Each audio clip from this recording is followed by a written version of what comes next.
Pre-Calculus Probability and Statistics, Unit 6, Using Probability to Make Decisions. So we want to use probability to not only make fair decisions, but analyze any decisions that have made using probability to decide whether they were good or not. So a fair decision is one that gives each person the same probability of winning based on their effort. No one did anything, then of course you want them to have an equal chance.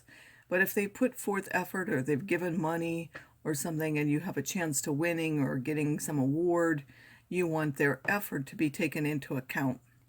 So a class of 13 students sold 48 magazine subscriptions, only 3 of which are shown. As an incentive to participate, you will award a prize to one student. Describe a method of awarding the prize fairly. Use probabilities to explain why your method is fair. And again, you want the probability to be based on the effort. So since Adnan sold 7 out of the 48 subscriptions, you would want him to have 7/48 of the probability of winning. Amira didn't sell any, so you wouldn't want her to have any probability of winning the prize. So what you can do is you can assign random numbers from 1 to 48, because that's the total number of subscriptions sold, and then simply assign the numbers based on how many they sold. So Adnan sold 7, assign him the numbers 1 to 7. Amira didn't sell any, so don't assign her any numbers.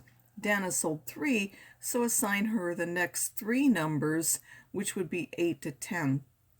Notice that the next one is 8, and then to get to 3, you add 2 across. You don't add 3 across, or you add 3 down from the last one. So either 2 across, 1 less than that, or 3 down from the one before to find the end. And then, of course, this will have a probability of 7 out of 48, 0 out of 48, 3 out of 48, and so on. And then you would use a calculator to generate a single random number from 1 to 48, and based on the number that was chosen, that person would win the prize. So for example, if you got number 3, Adnan would be the one who had the prize. And of course, I didn't list the others. There were 13 students, and there would have been a list of 13 people. When a prize with multiple parts is given for getting a certain number of points, but suppose you run out of time, like you don't have enough time to finish, or there's some reason that the game is disrupted, how can you divide up those objects? So you can determine how many more turns of the game would be needed for each one to reach the winning points, or you can decide who would have had the higher probability of winning based on what would have happened. So Laith and Radwan find a box containing 100 baseball cards. To decide who should get the cards, they play a game with the rules shown. So you toss a coin. If the coin lands heads, Laith gets a point. If it's tails, Radwan gets a point. The first student to reach 20 wins the game. We want to divide the 100 cards up if the game was stopped when Laith had 18 and Radwan had 17. Now, Laith was further ahead. That doesn't mean Radwan couldn't have won. We want to now find the probability that each one wins and then decide what to do for the game.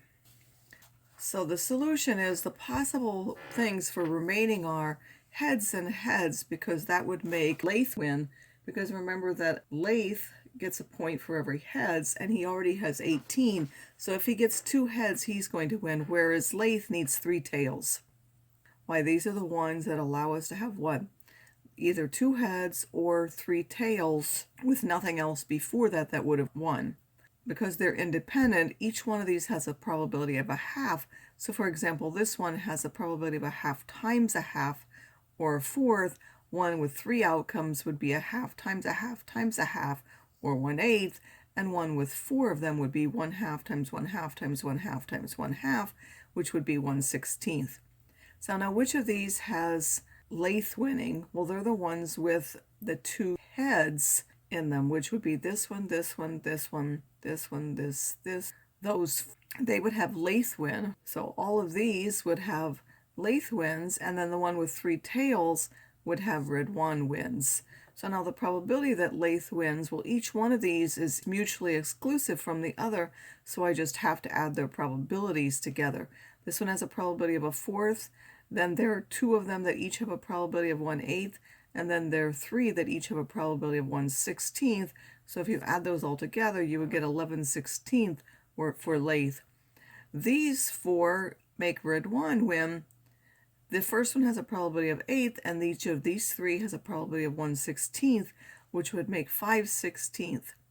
So now you could give Laith this percentage of the cards and Radwan this percentage. Of course, that makes not an actual number of cards, so rather than split a card, you could toss for it, you could award it to Laith, who was more likely to win, or since they were all supposed to go to someone, you could assign random numbers from 1 to 16, assign Laith the first 11 numbers, Radwan the next 5 numbers, randomly generate one number, and whoever got that would win, based on their probability from when they finished.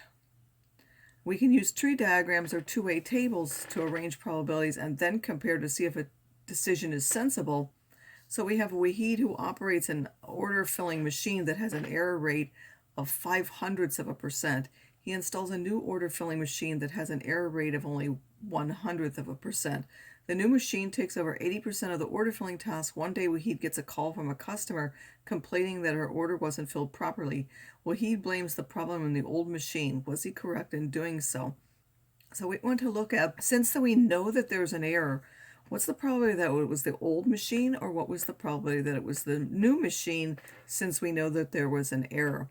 If the old one has a much higher probability, then it would be sensible to blame the machine. But if these two are similar, or if the new one has a higher probability, then it would not.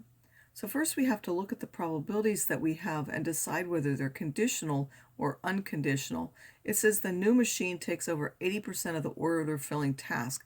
There is no condition in that, so those should go in the first branches, the old machine and the new machine, the new one getting 80% and the old one getting 20% of those orders. And then we're told that the old one has a rate of 0.05%. So since we have the old one, that would be 0.005 for an error given the old one, and then no error would be 1 minus that, or 0.995. And then we're also told that the new one has a rate of only 0.01%, so that would be 0.001 as an error for the new one, and then 1 minus that as not having an error for the new one. Then we want to find the probability that the old one, given that we knew there was an error, which again is the old one and the error, divided by the probability of the second one, which is an error. Old and error, we find again the one branch that has that, 0.2 times 0.005. And then to get E, you have to add the two branches that have E, this one and this one, their probabilities multiplied together and then added. The top gives us this, the bottom gives us this, for an over probability of 0.5556. The new one, of course, we could go through and calculate for the new one, but it has to be 1 minus that. So Waheed wasn't correct in blaming the old machine, because the probability of an old one having the error isn't that much larger than the probability of its being a new machine. They're not, each one not that far from half of it, so the old one is a little bit more likely, but not overly so much that he can blame the old machine for that mistake.